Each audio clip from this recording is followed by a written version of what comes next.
Finding suitable mental health medications can be a challenge. The GeneSight test may help. Did you know that genetics can play an important role in gaining insight on how a person may respond to various medications? Understanding this may help reduce medication trial and error. GeneSight is a genetic test that analyzes variations in DNA. It shows how genes may affect someone's metabolism or response to medications commonly prescribed to treat depression, anxiety, and other mental health conditions. Visit genesight.com for more information. Too loud to hear your podcast? Escape the noise with the new AirPods Pro, with up to 2 times more active noise cancellation than the previous generation. Learn more at apple.com/AirPods Pro.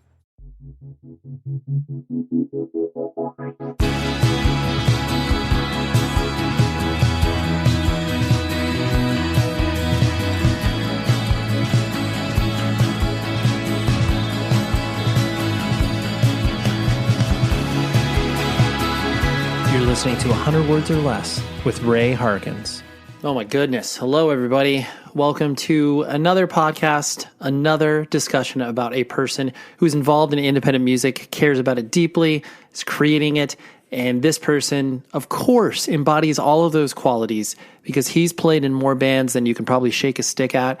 But his name, and this is one of my favorite last names to say in independent music, and that's straight up not hyperbole, David Wagenschutz. He is the drummer for his newest band called Crossed Keys, and I'll tell you more about them in a moment. But he also played in Kid Dynamite, Lifetime, Ink and Dagger.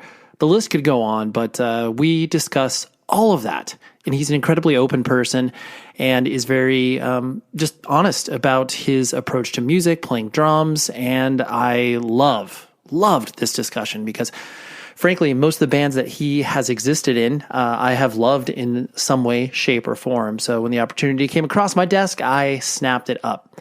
But let's talk about some other things. I just went out to LDB Fest in Louisville, Kentucky, and boy, oh boy, that was quite an awesome festival. If you are not familiar, it's been, plugging along for 10 plus years. This year was actually their 10-year anniversary. And I got invited to do some live podcasts out there, which was extremely fun. I had only done that once before over in the UK at Outbreak Festival. And I was like, well, let's try this in the States, see how this goes. And even though the setup was a little bit different than what I had experienced at Outbreak, where it was like I was right next to the merchandise, so there was a lot of milling about and a lot of people kind of coming and going, which, was cool. This one was definitely more, kind of in the corner / sectioned off, which was totally fine.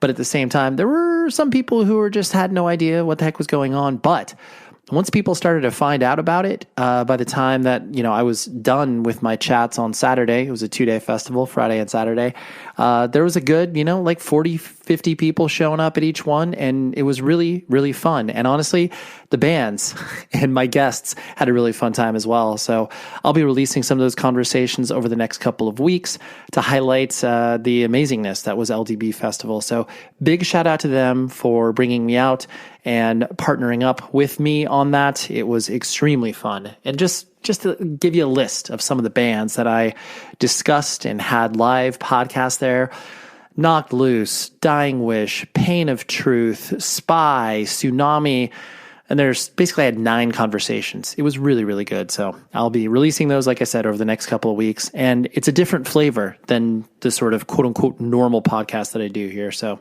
anyways, huge shout out LDB Fest. And I can't wait to do it again next year because they hinted that would probably be the case. So that's what I got. You can always email the show, 100wordspodcast@gmail.com. Also, if you are looking to support the show for free, costs you $0, maybe 30 seconds of your time, you can go into the Apple Podcast page, drop a star rating and review. The review will take you maybe a minute. You just type in a few words like, hey, this thing is cool, and then submit, boom, done, moving about your day.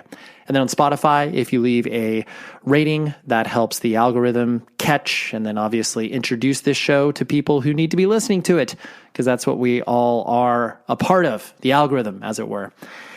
And I want to tell you about Crossed Keys, which is Dave Wagenschutz's new band. their new full length, or their debut full length. It's called Believes in You, and it's out on May 5th on Dead Satellite Records, Creep Records, and Sell the Heart Records. Talk about a three-way split. How about that? The presale is up at deadsatelliterecords.com, and they're also playing a really cool festival called Sing Us Home in Maniac, which I think, if I'm not mistaken, is in New Jersey. It's on May 5th and 6th. You can obviously figure that out on all of the appropriate socials for Crossed Keys, who are a really good band.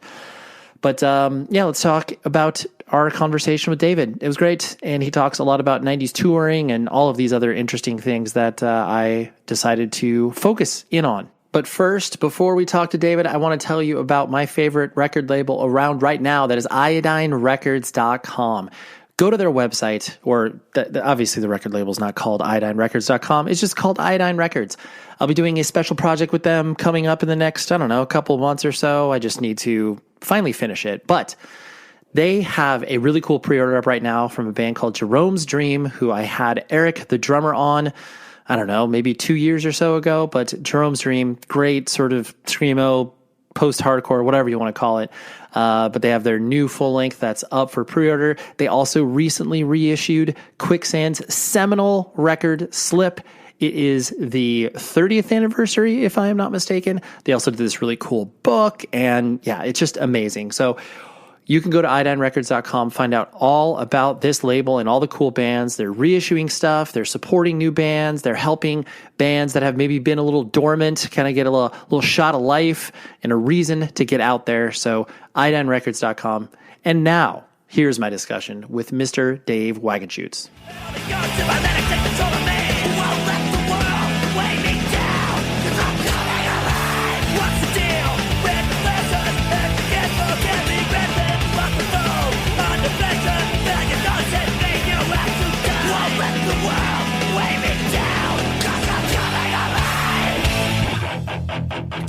I first witnessed you playing drums in Kid Dynamite, even though I was obviously aware at that point of Lifetime and Ink and Dagger and everything. But once you guys started to come out to California pretty regularly, I saw you multiple times, but was always impressed with your energy and how kind of manic of a drummer you were and are still. And the thing is that I felt like your energy always matched what the band was trying to accomplish, like whoever you played with. But it was always at that level of like, all right, you're going to get, all of me. You're going to get me, playing fast, playing manic, whatever is needed for that particular band. It seemed like that is kind of your mode in general as far as playing drums is concerned. Am I incorrect about that statement, or do you feel like it rings true? Yeah, I think that's just my mode in general. Period. I think that,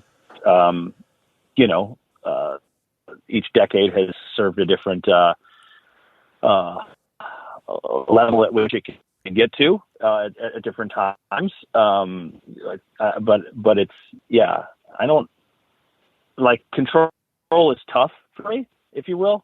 And so of all the bands I've played in, the one band other than my current, I would say is like when I ended up in Good Riddance, when I fell backwards onto Good Riddance, that was like a band where I actually had to be conscious to not be a complete and total maniac because of they were trying to deliver musically.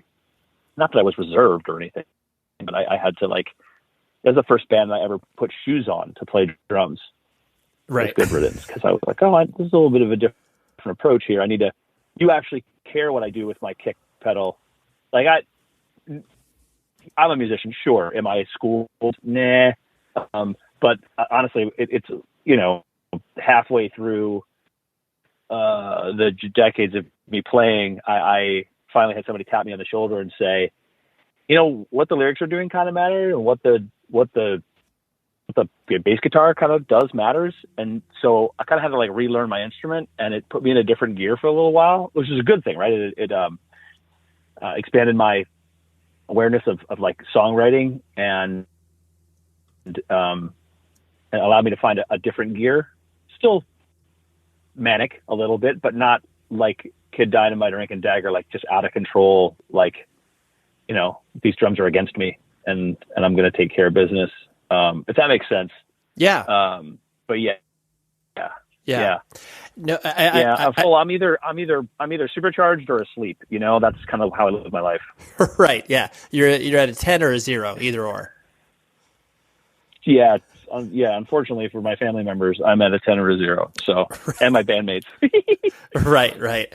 But I think what you described in regards to once you started to work with Good Riddance, where like clearly you were stepping into something that had already been established, and there was that idea that you needed to mold yourself into something that could serve that band at that juncture, as opposed to you trying to, fit them to fit your mold. It's like you understood where it's like, oh yeah, this is what I'm coming in to do.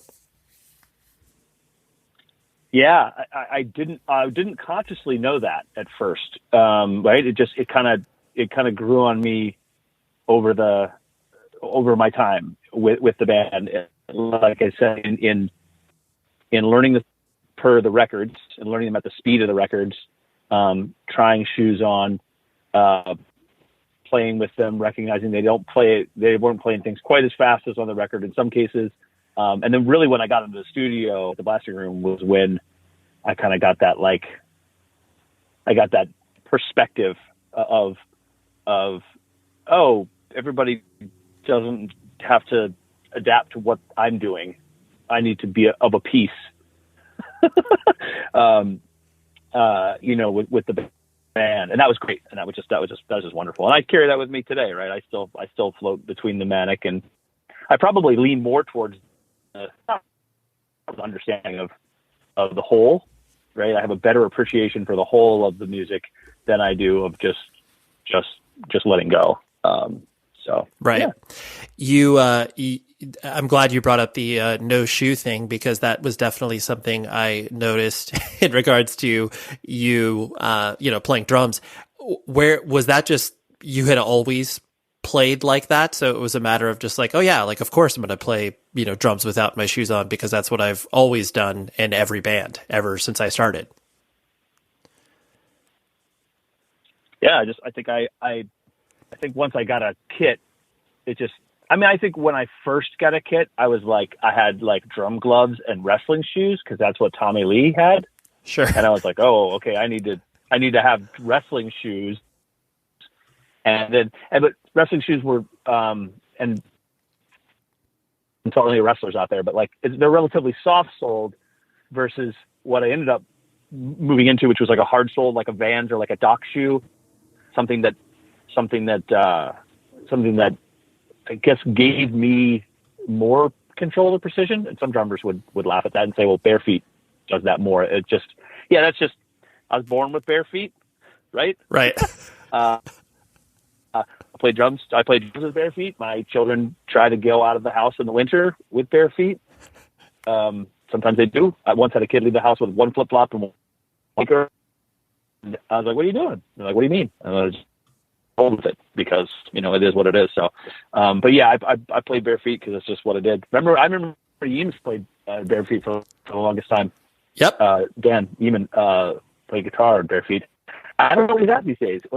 He played. We just played a house show with our new band a couple weeks ago, and we were definitely both had shoes on. Right. On stage, if you will, or in the living room, if you will. Yeah. So, yeah. I don't know if he had an accident. He's got a fungus or what, but right. It's shoes in 2023 for me. Understood. We'll pick apart some of those other things a little bit later, but I wanted to focus on you as a person. I know that you were born and raised in the Detroit area. What did your family structure look like growing up? Like mom and dad in the house? Do you have brothers and sisters? Yeah, one mom, one dad, a younger brother, 4.5 years. And so I was born in Detroit, and we grew up in suburbia in Troy, Michigan. And yeah, we were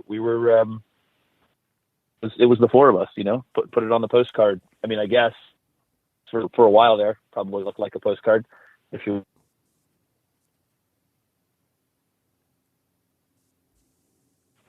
Right. Sorry, I was caught up a little bit. So no, that's okay. As you started to, grow a little bit older and understand who you were as a person, did you care about school? Like, what was your thing as you were growing up? Was it sports? I mean, this is obviously prior to you getting into music. What did you find yourself getting into? Yeah, I was definitely had excess energy, right? And so I played a lot of sports. As growing up as a kid, I played, I guess, all of the sports except ice hockey. I played basketball and football and baseball, soccer, as we call it here in the States. I played all those things. I loved all those things. I found myself, I wonder what year it was. Trying to think about related to the albums, but eventually I was always into, I grew up playing sports, and my family was an athletic family. So mom and dad did triathlons. Dad taught aerobics at the YMCA. So we were like the YMCA family. We do the slush runs and all that stuff. And so we had all that athleticism stuff. And long before anybody knew what ADHD was, I was the excited one, right? And so they're always looking for an outlet for me, I suppose.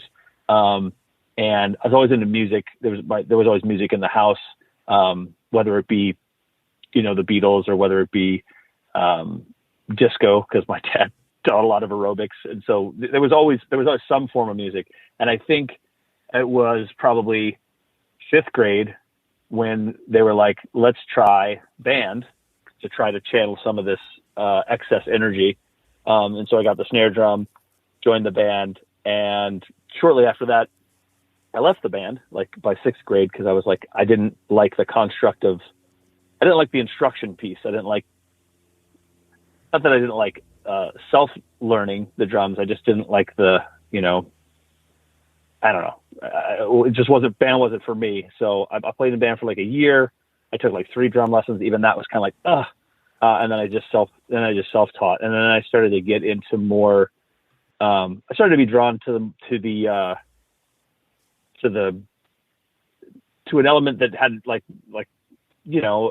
little bit more of a, I don't want to, what's the Rage Against the Machine line? Yeah. You got cursing on your podcast? Oh, how do we work this? Yeah, absolutely. Yeah. F you, I won't do what you tell me. Yeah, exactly. Exactly. Right. Exactly. So I started to lean a little bit more into that. And obviously they weren't around at that time, but I think my first foray into that was the heavy metal scene that was coming up in Southern California, right? So I got really into Motley Crue around the Shout at the Devil era. I can remember getting that record. Yeah, and then so from and still playing sports at the time, right? I wore my Iron Maiden headband while I was playing soccer and stuff. So I kind of gravitated from sports into metal, and then found punk rock stuff through metalheads that like punk bands. It's probably a cliche to say that James Hetfield wore a Misfits shirt, and I was like, tell me about that. Yep. Because that's more raw. And that's kind of where I landed, musical wise. And that's why I said, 2 parents, a brother, the postcard, it probably looked like the postcard for a little while there. And then as you could see, the postcard changed where my hair got longer and the clothes got darker.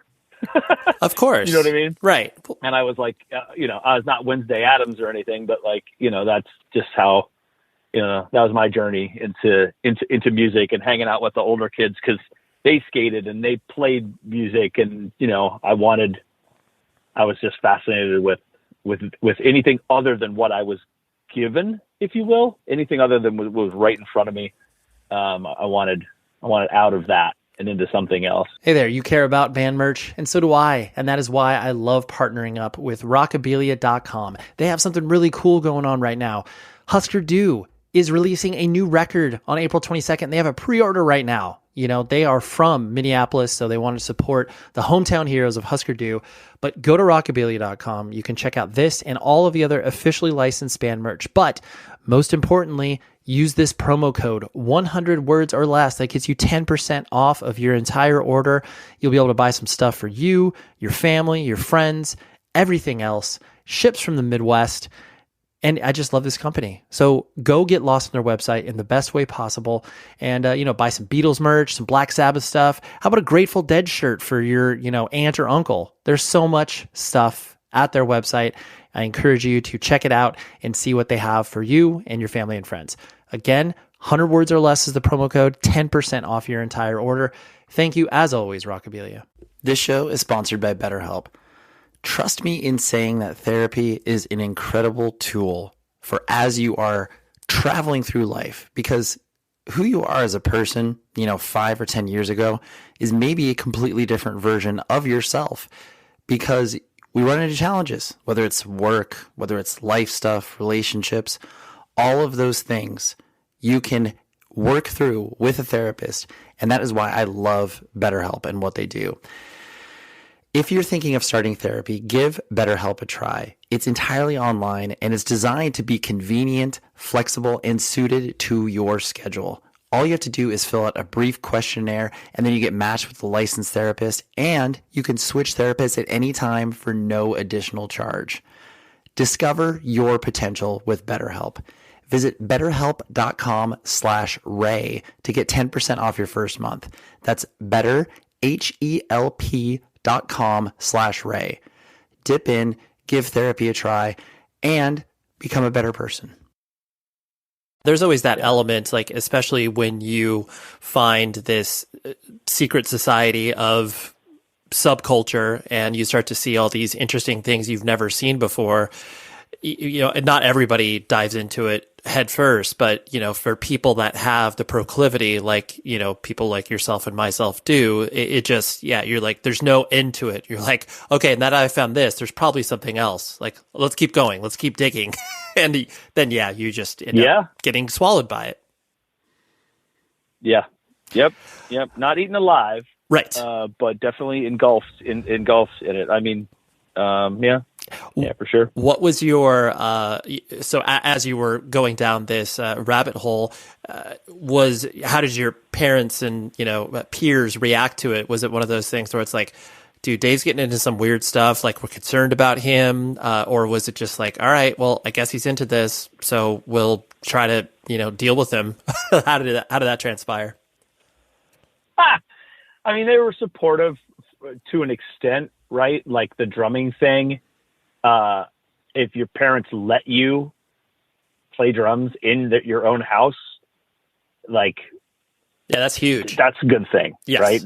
Yeah, that's a huge thing. So let's just say at the root of it all, if I can set up the drums in the basement and slap on the headphones and play along to Shout at the Devil or Led Zeppelin record or whatever it was that I was bashing along to, and I wasn't tossed out of the house, that was good. My peers, it's funny because I kind of had one foot on each side of the I don't want to say each side of the tracks, but I kind of did, right? If you want to talk about cliches, like I kept my connection to sports and my more, if you had the Socs and the Greasers and or the Jocks and the nerd, I mean, I kind of had like my foot in like all of the pieces. And so I had a lot of peers, but what I was mostly drawn to was the older crowd. And I suppose my parents were supportive enough until, along the lines of the older crowd. I mean, I suppose, well, not everybody is. I was going to say you're born straight edge, but like I found my way to alcohol and drugs at a really young age. And some of that probably had to do with the crowd that I was hanging out with. And so my parents weren't, of course, cheerleading that effort of mine to become right. a full-blown alcoholic by 14. Yep. So yeah. There's, that they weren't cheerleading, but the sports, the drumming, they're all about it. And then they're like, what's happening to my child? What are you doing? And a lot of my decision making was was snap decision making, if you will. Sure. Or terrible, some may say. I'm just kidding. Yeah. Oh, yeah. I mean, right. Well, I was going to say, if you make snap decisions, some might be terrible, and some might be, life changing and altering in a good way. But yeah, definitely an interesting spot. And then really, if you want to get back to like support, the idea of supportive.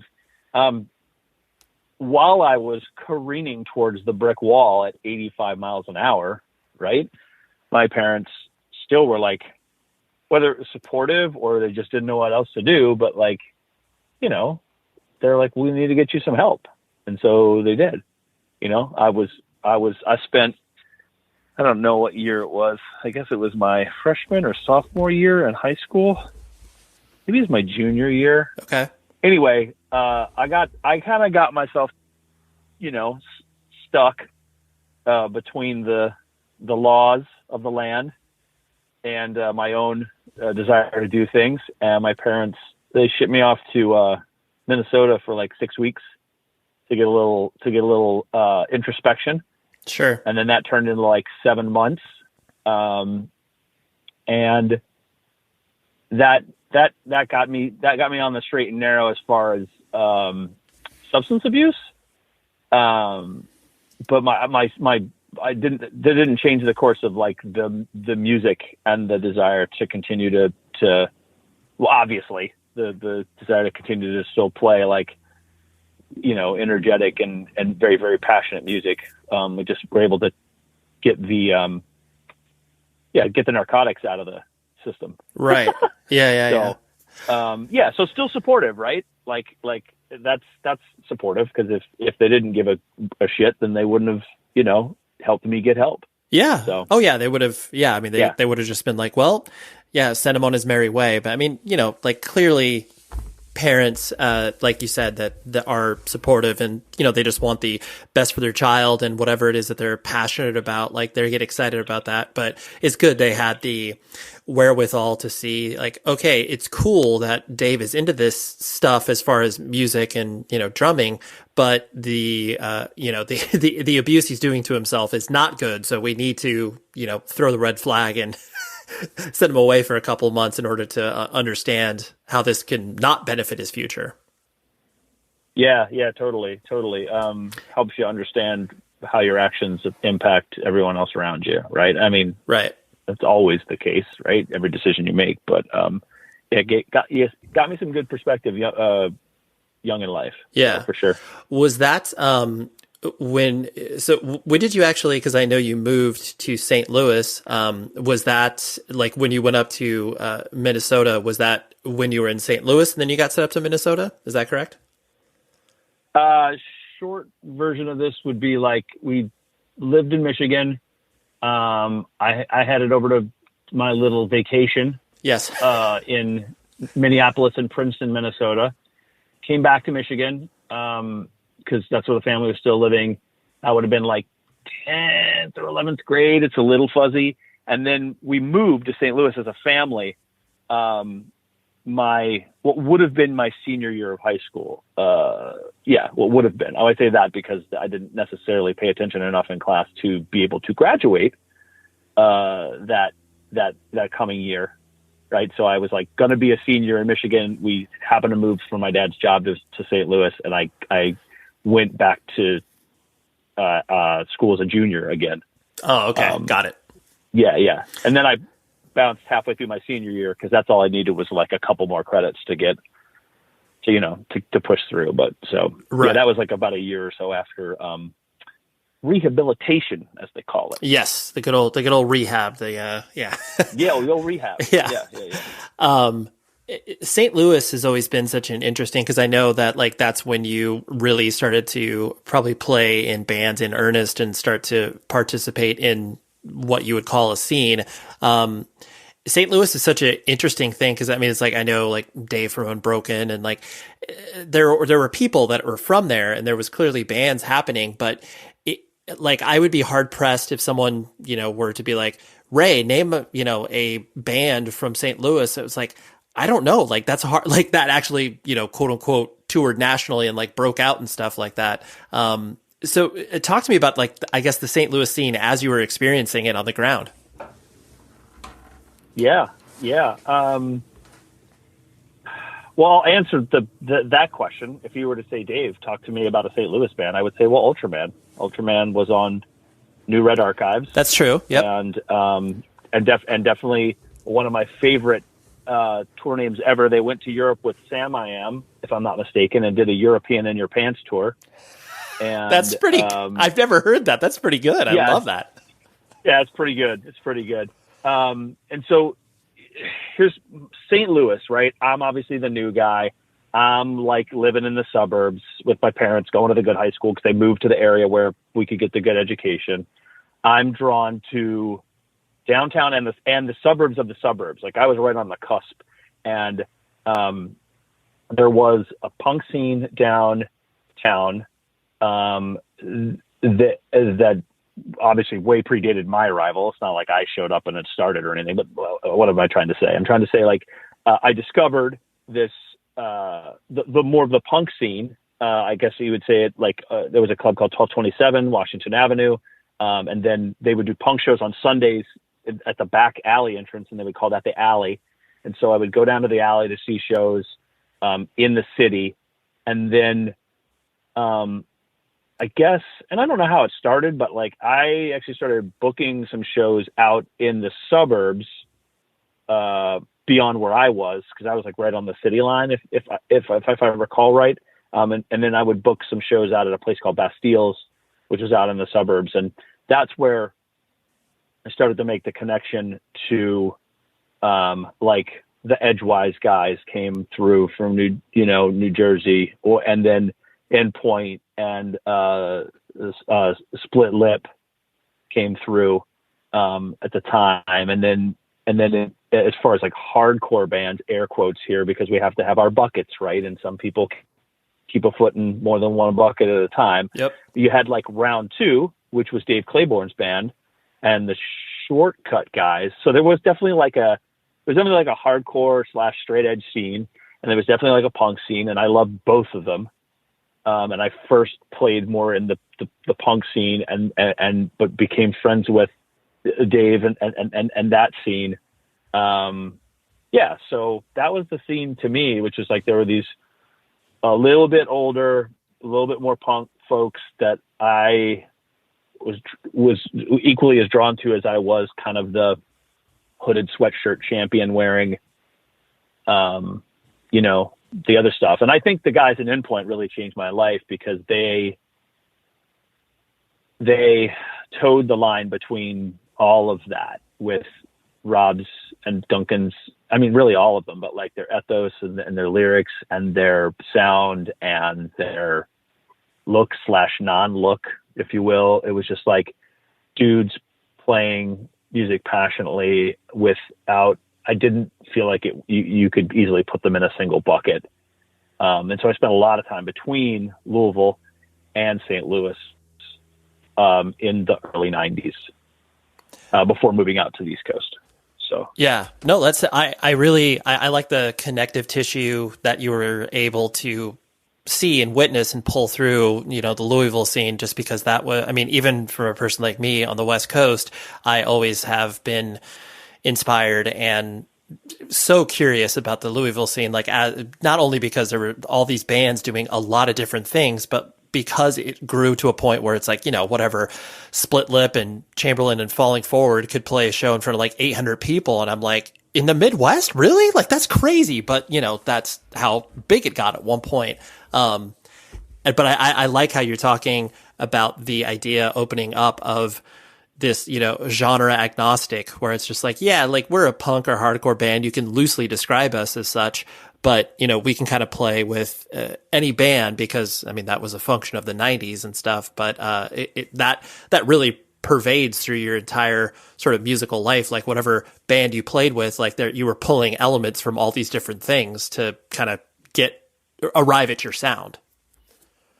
Totally. 100%. And I definitely played the part, right? Like I had the Halloween costume, the straight edge Halloween costume, or the, I did tried on a lot of hats. I think ultimately it's all punk to me.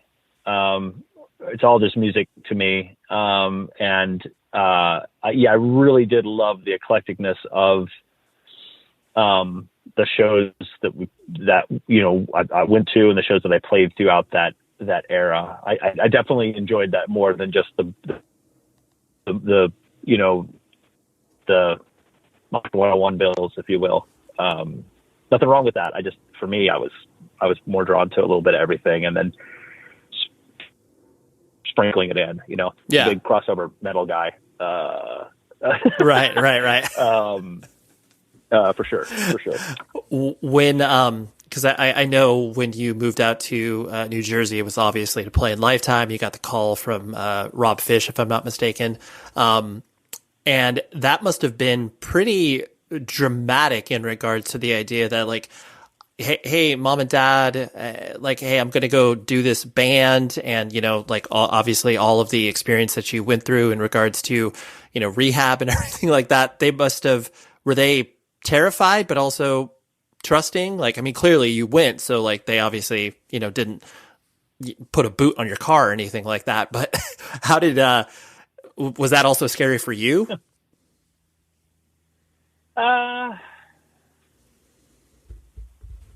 Yeah, I think that I'm not from a will I,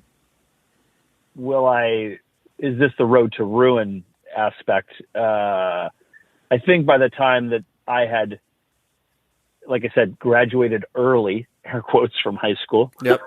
Right. To be class of 90, ended up getting up at about 90 and a half there, 90 early, whatever. I was working. I had a steady job, Kinko's up there in St. Louis, doing my thing.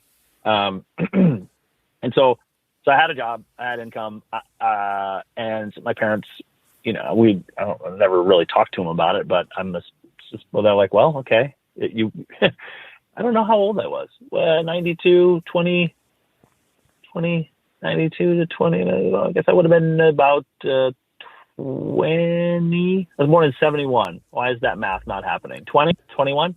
Here I am, 20 or 21, doesn't matter. Yep. And I have a job and a love of music, and St. Louis it's still got music, but I had this opportunity to go and try something, and I had a little station wagon. I didn't have a station wagon. It was woodside paneling. It was a minivan. I had a minivan, and I dumped all the stuff in there and headed out. And I would say I can recall during my drive out to the East Coast when it hit me that, when I had that oh shit moment, when I had some bad weather and I was passing some trucks and I was thinking, what am I doing? Right. What am I? This is happening. I've never met any of these people. Right. Yeah. I've never met any of these people. I didn't want to live at home the rest of my life. This is what I was going to do. But then I had one of these moments, who knows where, or who knows what road, 80 or whatever I was taking out. I don't know at the time. But yeah, I definitely had one of those moments. And then you get into New Jersey and it's like crazy town. I say this all the time, you got to go right to make a left. And I just felt like I was in another planet. But then I met Ari, and life didn't, there you go. My first true love. Right. You know what I mean? Right. It's just, that all went away. And then I, continued to make snap and somewhat poor decisions, the rest of my, at least till 96 or so. Right. For the next 4 years, I was a hot mess. But I also, did some records and did some touring, and, that's all that mattered. That's all I lived for anyway. The only reason I worked at Kinko's is so I could buy drumsticks. Of course, right? Yeah. Well, and that's all that mattered. Right. Well, and run off, flyers for friends, and you were. Everybody had to have that friend at Kinko's, and you were clearly that one. Well, once I get out to New Brunswick, yes, this is being recorded. This is. Well, they're not a company anymore. Yeah, it's okay. I'm kidding. Yeah. FedEx won't come after you. It's okay. Is FedEx office is gonna come for they're gonna want their cards back? The statute of limitations. Stuff. I think we're okay. Okay, I hope so. Yeah. If that's the case, New Jersey PG&E might still be looking for me for an electric bill, so it's fine. Yeah. It's fine. And I'm sure, like, as you started to play those, early Lifetime shows, like Lifetime, I mean, is a amazing band regardless of the era. And I think what was so interesting about that, the time that you played with them, was the fact that, like, you guys were clearly in the middle of, like, we're sort of a hardcore band, but we're obviously melodic, and there were so many bands of your, peer group, whether it was like, Chokehold or whatever, any Scott Vogel band you played with, where it was like people loved Lifetime, but then there was a lot of people who were just like, what the hell are these guys? Like, I don't even know. And so I'm sure that was really interesting for you guys to just be like, well, yes, we're playing hardcore shows because we're hardcore kids and we're a hardcore band, but we don't sound like the rest of the bands. Or was it pretty much just like, oh yeah, whatever. Here's a band called Lifetime, and like, oh, they're going to release something with New Age, so I guess that's kind of cool. Yeah, I think I kind of remember it being a blend of both. I mean, we had like flowers on our shirt, right? And we had the little, the guy with the bags of money that, we just did, like, Ari wore sweater vests, and it's I still really love that early stuff because of what it, how it sucked me in, and what it meant to me, and my ability to have some time on that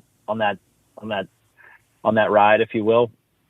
But yeah, it wasn't the norm. I would say there was a lot of, like, cross genre bills, and maybe that's just because we were there doing whatever goofiness, like you said, we were there. You find people that are like, background, no thanks, or you find people that are like, yes.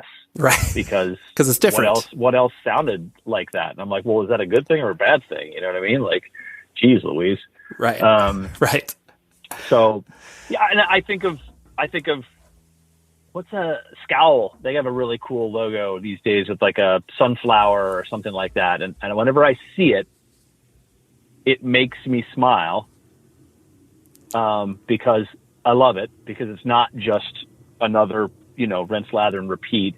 And it also reminds me of, like, 1992. Absolutely.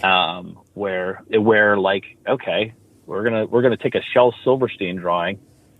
Sorry, Shel, is he still alive, or his family? There were, strike that from the record. I'm kidding. Yeah. We're gonna take this imagery and this artistry that is definitely not, we're on a label with Mouthpiece. I called them Mouthpiece. Yeah. Mouthpiece. Yeah. Sorry. It's fine. I didn't ever call them Mouthpiece. Let me rephrase that. Tim, sorry, it's not the, it just didn't come out right. But what I'm trying to say is, like you said, we put this record out on New Age, which at the time had, this, right? These bands, you can't see my hands or what I'm trying to illustrate with my hands, of course, but, like, it had I feel like it had a sound. Yep. And then here's us. But that's what was so great about, like, those shows. The Middlesex County College, which did shows in the early 90s, they'd have these huge bills and they would be eclectic, and it was just, that was it, man. Those were the times. Yeah. Oh, absolutely. That was the spot. Absolutely. And plus, to your point too, that so much of what was happening was clearly undefined, where yes, there were, the old school hardcore bands that were carrying the torch from what had happened in the late 80s, but there was this element of experimentation with, proto emo or whatever you want to call it. But everybody played together because that was what you did, because there was no other choice. It wasn't like you were going to play with, traditional rock bands or whatever, because you were more akin to that. But yeah, you were able to just kind of see how people reacted to you. Yeah. I mean, that was the scene.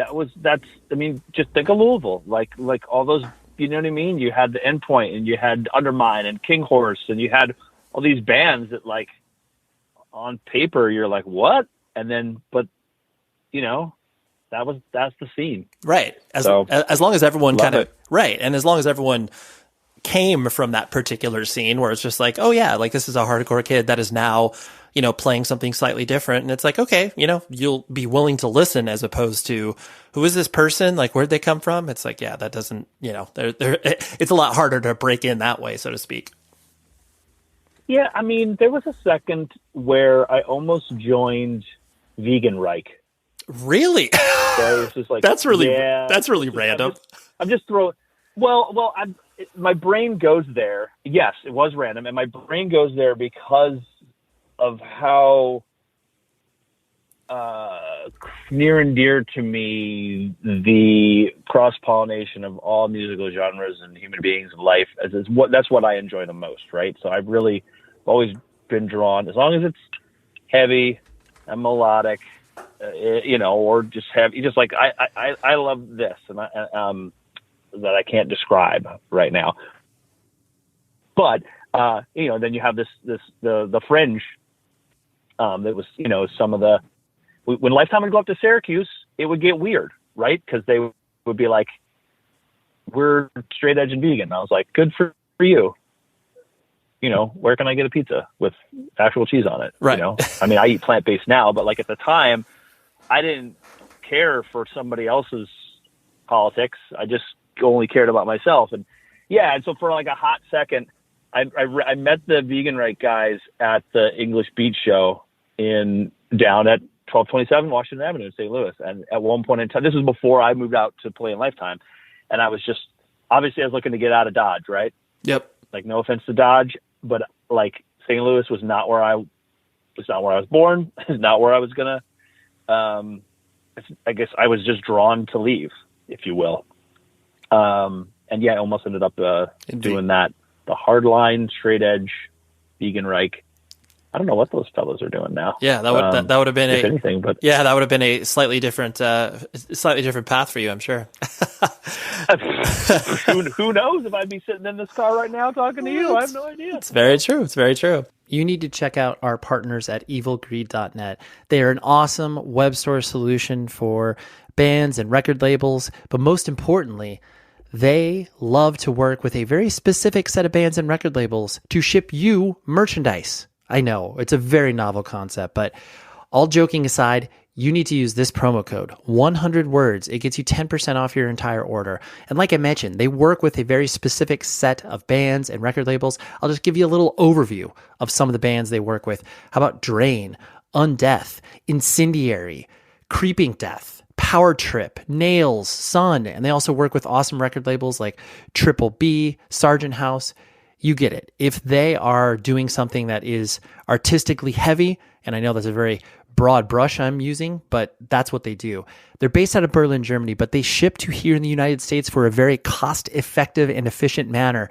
I've ordered from them before. They are super easy to deal with, and they've got really, really cool stuff. So go to evilgreed.net, use the promo code 100 words. It gets you 10% off your entire order. Have fun. If you like heavy music, you absolutely will find some stuff on their website and order it, and you'll be happy. And essentially, it's like me giving you free merchandise. Okay? So use the promo code 100 words or less.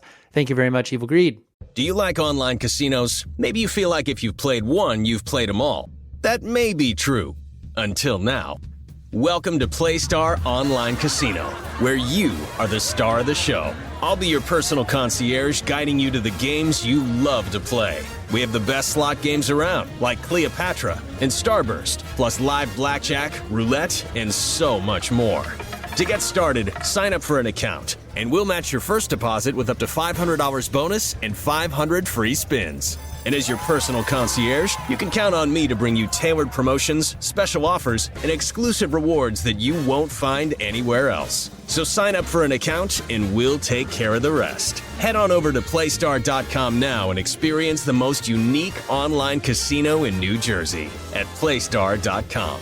Terms and conditions apply. You must be 21 or older within the state of New Jersey to play. If you or someone you know has a gambling problem, call 1-800-GAMBLER. I want to hit on Ink and Dagger in regards to the the band loomed large and still looms large for me in regards to I saw later iterations of it, not in the era where you were playing, but like, the self-titled Buddyhead record and Fine Art of Original Sin. But from what I can gather and experience from other friends who played in bands that toured with you guys during that era, it's Ink and Dagger was like, to say the wheels were off of or the training wheels were off, or whatever metaphor you want to use, where it was like, it was shocking you guys were able to, like get to each show and like just basically function as a band because it seemed so chaotic. And from what I can gather, that is very accurate of your experience where it was like, oh my gosh, this was like a total poop show. And I can't believe we were able to do what we did. Yes. Yes to all that. Okay. Yeah. I mean, yes. It was like the height of, and for me personally, it was the height of and the end of my youth gone wild. I'm going to quote Sebastian Bach here, right? So like that 1996 was a crazy year. And I don't know if we purposefully, as a band, Ink and Dagger, set out to be the like greatest show on earth, if you will, or the wildest show on earth, or the worst show on earth, or whatever. Insert your, is it adverb? No, adjective. Like I don't know if we set out to do it, or if it just came from the energy. And like when we were practicing, and it was just growing. There'll probably never be another record more wise, even though the tone, like if I listen to it, not like tonally or anything, but like if you want to talk about like the fine art of sin, the fine art of falling apart, the Ink and Dagger stuff. It was just like a raw nerve. Yep. Raw nerve endings across the board. And yeah, we shredded our way through, writing those songs, playing Philadelphia. The makeup came out of nowhere. There are some makeup choices that I regret. I don't know where all the video footage is. I played a couple of shows without clothes on. Like it was just insane. And then we got in Eric Wareheim's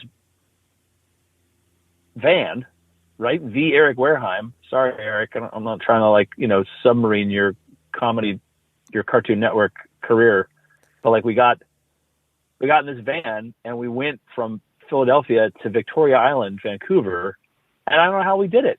Yeah. I mean, we got pulled over by the cops before we even left Pennsylvania. And then we looted and destroyed our way through the Midwest, and we made our way all the, we stopped at my parents' house in St. Louis. I think I had to take a loan from my parents to fix Eric's van to get home. It was insane. Sure. And then when I got back to Philadelphia, I packed up my bags and moved back to Missouri for a little bit to get to recenter. And then I came back and I met my wife. Right. You know what I mean? It was yeah. It was it sounds like it sounds like right. It sounds like a fever dream, to be honest. Totally. It's like I relapsed. You know what I mean? I don't know how else to say it. Like it was, what time is it? We got no, it's good. Sorry. Yeah. Not important. All good. I'm sitting in the parking lot of Flip Out Productions, which is where my 10-year-old goes to gymnastics, and I'm seeing people come and go, and I'm like, is my kid standing outside waiting for me? Because I can't see the door right now. Yeah.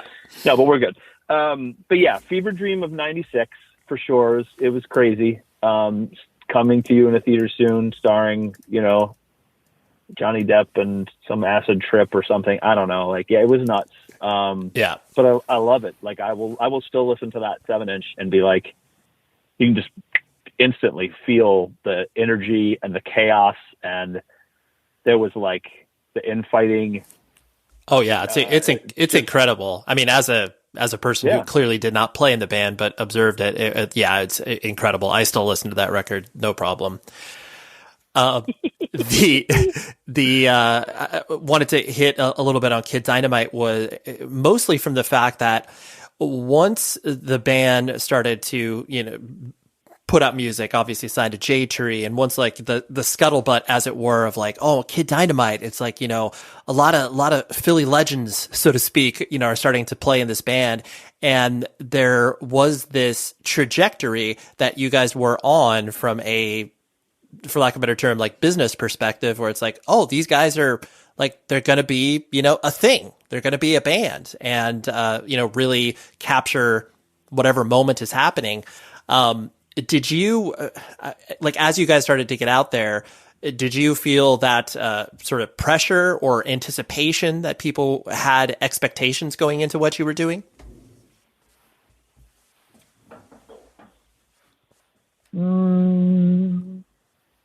Maybe at first, maybe when we when Dan and myself were playing without a singer for like 6 months or more, however long we played until finally, Jason came into our lives. But, as far as being like the next Lifetime band or whatever, I mean, there was so much personal baggage between Dan and myself from '94 that like, it's interesting that we even got off the ground. But we did, right? We were, I don't want to say we're adults. We were able to, as friends, reconnect and move forward. And so any of those outside pressures of like, what will this become? None of that mattered to me because I was able to spend time with my friend. Mm-hmm. Right. I've known Dan since 1992. I moved since I moved out to the East Coast. It's like, again, we just played with each other the other day. It's just, that's all that matters to me is that friendship, and anything that got in the way of it's just stupid and usually my fault. Right. Cause I'm like such a maniac. So for me, none of the, what we were going to live up to mattered. And the trajectory, if you will, to speak to that. I mean, I was band dad so you had like a maniac band dad, right? And probably helped to drive, along with, the reception of the music, if you will, that trajectory, all the way into the ground, right? From where it got to Jason saying, this is not what I want to do in my life right now. And then there it was. Right. So it was like the star shot high and shined really bright. And then it just, yep. And then it's popped back up on the horizon every now and then. No new material, but we've been able to play and connect with each other. But yeah, I mean, it was wild. I mean, it really, really was wild how quickly, and maybe not even how quickly, but just how it became a thing. I mean, Philadelphia itself, I think the city needed, something positive to rally around.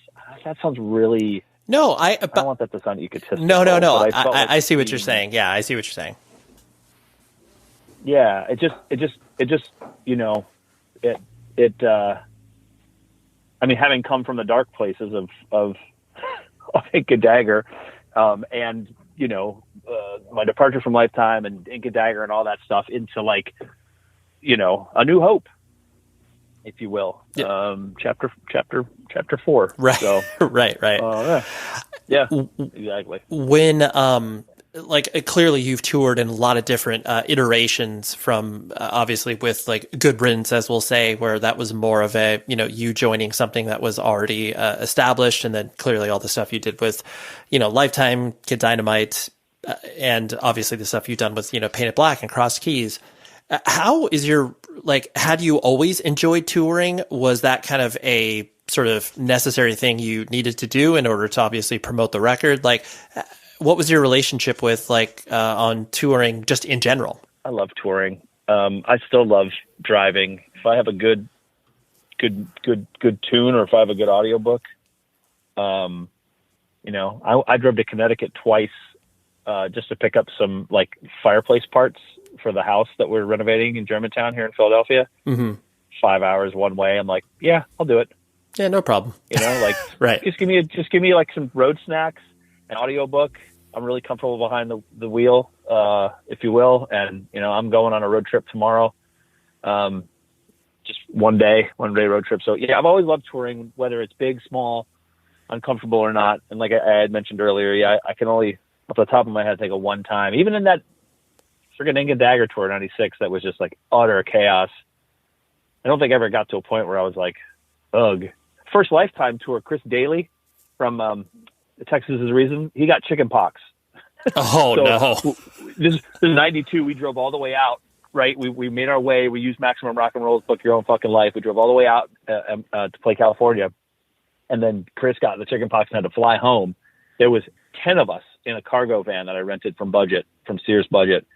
And so, you know, he got chicken pox and had to bounce. So that made a little bit more room in the van on the way home. Yeah. 9 people. And then we just drove straight back because Resurrection couldn't play any more shows because that's what he was playing drums in Resurrection. But it didn't feel miserable. Well, I was seeing the world, man. Yeah. You know what I mean? Or part of it. So yeah, I loved the tour. Right. I love the tour. That's cool. With the fact that, you know, you have stayed, you know, involved and consistent in regards to your love for punk and hardcore, and like clearly as you get older as evidenced by what you're doing right now, where, you know, you're talking to me about your band as your, you know, child just does gymnastics, like it takes effort as you get older, because of all of the extenuating circumstances. What keeps you connected to it? Is it just the fact that you're like, well, this is in my blood, it's in my DNA, I have no choice but to stay connected to it? Or is there just something else that, you know, keeps you motivated to not only still care about music, but obviously still play drums? It's a great question. I can kind of pinpoint a time in my life where I lost sight of music and drums. Okay. And I think that'll bring us around. So right before my second daughter, Matilda, was born, I was playing in a band called Hired Giant. And I lived in Philly and the other 3 guys lived in New York. And that was tough. You know, music through the, I don't know what year that was. What year should it? 2008, 2009. And when Matilda was born, I had to tell the guys, I was like, I got this job, right? I'm working full time as a, you know, manager, if you will, at Trader Joe's. I got my second kid, and I can't drive to Frankensound, which was the rehearsal studio there in North Brunswick, bringing me back to the New Brunswick days. I can't do the band anymore. This is just like breaks my heart. I love the band. I love the guys and the music, and I just felt like I couldn't do it. Right? That, like, talk about extenuating circumstances. So my plate was too full with my commitment. I had to go family first, in which I you know, I will jokingly say I'll still pretty much believe in. Sure. And so I left the band, and then I don't know at what point in time after that, but at some point in time after that, I started playing again. I had filled in. Andy from Painted Black had another band called Dark Blue for a while, and sometimes their drummer was like unavailable doing other things, and so I would fill in. And so at some point in time after I left Hired Giant and didn't really have a band for the longest time, and I started playing again, I had one of these holy shit moments where I was like, I didn't realize what was missing. Like a part of me had been like turned off. It was like a huge part of me, and I had prioritized all this other stuff in my life, and not that it didn't matter, but it certainly didn't mean as much to me as music. And so that I had that epiphany where I was just like, okay, I can't not play. So then how do I play with my plate being so full? How do I get myself in a situation where I can play the music I love and still feel like I'm not a deadbeat dad, or that, you know what I mean? Like, how do I do all that? Long story short, I just found a way, by, you know, I filled in for this guy's band. I played it for Dark Blue, and I guess I've been in Cross Keys now for about 5 years. I always say I got tricked into being into the band. Sure. But it's like the perfect harmony of the kind of music I want to play, the type of people I like to be around, and the commitment level, right? It is, and maybe I'm just able to more now with my children being older, and my professional life being in a weirdly less chaotic from a scheduling perspective place. I'm able to balance it all. So here is 2023, right? Just approved the test pressing, talking about trying to get down to Fest and everything we're going to do in between now and then. And it doesn't feel overwhelming. And I don't also feel like I feel like I still understand. I feel like I relatively still understand my children. Right. You know what I mean? Like I'm plugged in. I was playing Legos this morning. I was talking to, my ballerina about, she's reading The Outsiders right now, having a conversation on the way over to the studio for that. And like, so I'm as plugged in as I'm ever going to be, right, if you will. And I can still make the time to, we practice most every single Tuesday, cookies practices unless something comes up, and like I said, a year ago, we started to cobble together this record, recorded the music in January, vocals in March, mixed in like July, if you will. And it might finally come out. Well, not might finally come out. It looks like it's gonna come out, and that's great. And I can, and I got it. I feel like I got it made. Yeah. Will we go on tour? Yeah. Define tour. You know right. what I mean? Maybe. Who knows? Yeah. Right. I don't know. Well, it feels good. Right. And that dovetails nicely with the last question I was going to ask you in regards to, being connected to quote unquote real life, because I do think that there is that idea that when you get on this treadmill of touring and being so active with your band and barely home and really not experiencing anything that most people do in order to derive the material that they need to fuel their art. So how is it that, your kids interact with you, obviously playing in a band, like caring about this music that is, less than conventional for probably their friends' dads and moms and stuff like that. How do they interact with you in regards to that? I have 2 dogs, my lovely wife, and 3 daughters, and the dogs don't care. They interrupted my listening to the test pressing the other day with their barking and they're running around. Yeah. So I had to go up and take my record off my turntable and go up to the little suitcase turntable in my daughter's room and shut the door and try to finish listening to this thing. And so my youngest, she's whatevs, she's like, oh, have fun by practice. She's 10 and she's like, yeah, go do your thing. My 13-year-old, she is like wearing all my wife's old Kid Dynamite stuff these days, t-shirts, sweatshirts. She's like I'm stoked that my dad's in a band, that he was in this band. And, my 2 oldest are musically inclined. They can both sing really well. And they do some stage acting and, they love music. Are they listening to Suicidal Tendencies? No. But they'll appreciate the more, like Olivia Rodrigo. She's got some edgy material, and I was like, oh, this stuff's pretty cool, So they don't shy away from it completely. Some of the heavier stuff they're not that into. But right. What I mean to say is, like, I feel like my middle daughter has an appreciation for and understands to some level kind of my musical career, for lack of a better term. And she's on board and she's totally supportive, and we talk about it all the time. And she's excited for the new Cross Keys record to come out. She actually came to the studio because we got her a guitar a couple of years ago, and she's self-taught herself guitar and ukulele. And she came by when we were tracking guitars, played cards and listened and learned. So she's one might think with 3 daughters that I have a band at home, but that's not the case, right? It's not happening. Right. But I have one who's like, definitely, she's my ballerina, but she's also like, she's like my rock and roller a little bit. Yeah. Yeah. Rock and roll ballerina. She's she's checking out what you got going on. It's like, oh, that's interesting. Right. Yeah. Yeah. Yeah, totally. And then my 15-year-old Madeline, she's kind of, I don't know. She's always got her nose in a book, or she's writing her own books. And, there's a how would you say it?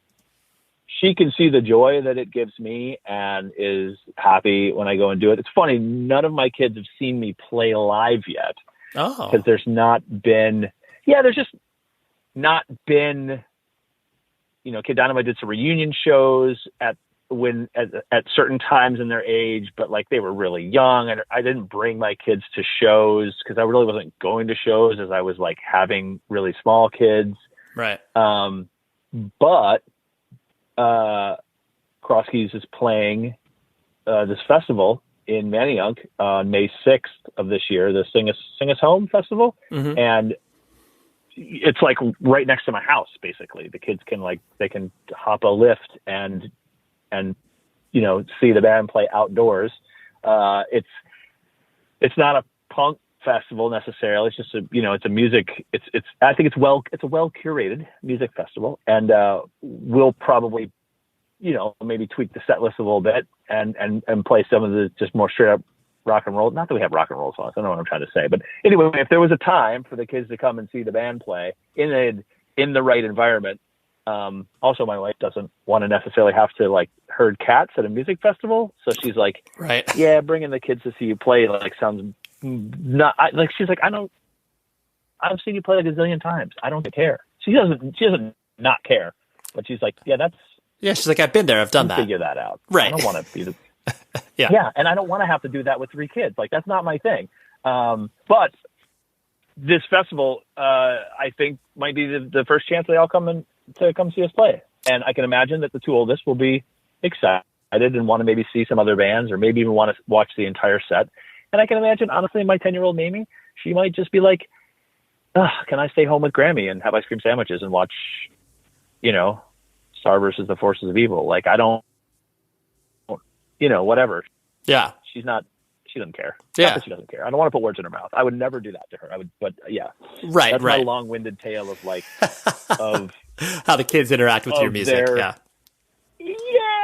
Yeah. I mean, Matilda's really into, I'll catch her listening to All Roy's Revenge. When I say catch her, I mean, she loves that album. And I don't know if she's adventured beyond that. Right. But, every now and then they'll hear a song and they'll be into the melody and the lyrics. And then we'll go, pile through the records. And, there's Right. a while there where she was listening to that daily. And I was like, all right, now we're talking. And then she'd put it down and picked up, whatever artist that I'm not really drawn to is the best way I could say that. Yep. So, yeah, that's cool. Well, Dave, thank you so much for letting me bounce around your brain in regards to all the fun stuff you have done behind the kit and in front of the kit in life. So thank you. Yeah, absolutely. It's been this was a fun one. I appreciate that. Splendid. Thank you very much, Mr. Dave Wagenschutz, for hanging out. Like I said, I just really like his last name, so that's why I'm saying it so much. Anyways, thank you to him. Please check out his new band, Cross Keys. Like I said, their debut full-length called Believes in You is out on May 5th on Dead Satellite Records. I've listened to it. It is a very good romp in the punk rock / hardcore vein. You get it. You've undoubtedly, if you've heard one of Dave's bands, you most likely will be the fan of his next band and his band after that, because he travels in the same universe in the most positive way possible. But anyways, that's what we got. Next week, I have a great, in-depth, and insightful discussion with, frankly, one of my favorite bands / artists around right now, and quite possibly one of my favorite band names ever, Haley Butters from Absinthe Father. And I'm Absinthe. You want to hit that th, because if you say Absent Father, it's not as funny. Absinthe Father. But tripped across her. I can't exactly remember where, but we have so many mutual friends. And I was like, dude, Haley, would you be interested in this? I would love to have a discussion with you. And she was willing to do that, and we did. So that's what I got next week. Until then, please be safe, everybody. Finding suitable mental health medications can be a challenge. The GeneSight test may help. Did you know that genetics can play an important role in gaining insight on how a person may respond to various medications? Understanding this may help reduce medication trial and error. GeneSight is a genetic test that analyzes variations in DNA. It shows how genes may affect someone's metabolism or response to medications commonly prescribed to treat depression, anxiety, and other mental health conditions. Visit GeneSight.com for more information. When I tested positive for COVID, I didn't know what to do at first. Then I learned about the Active 6 research study. I enrolled in the study from the comfort of home. Study medications were shipped to me, and I took surveys online. I hope this research will help find treatment options so my family and others in my community can stay safe and healthy. More research is needed to help people with COVID-19. Learn how you can take part in research to help protect the health of your family and community. Visit active6study.org/radio. That's activ6study.org/radio. I'm Hazel Dukes. I lost family members to menthol cigarettes. Big tobacco targets black and brown communities with flavored tobaccos like menthol, which are harder to quit. That's why black smokers die at a higher rate. We need to get this dangerous product out of our stores and away from our children. Join me and other civil rights leaders and demand Albany end the sales of all flavored tobacco because tobacco kills. Paid for by the Tobacco Free Kids Action Fund.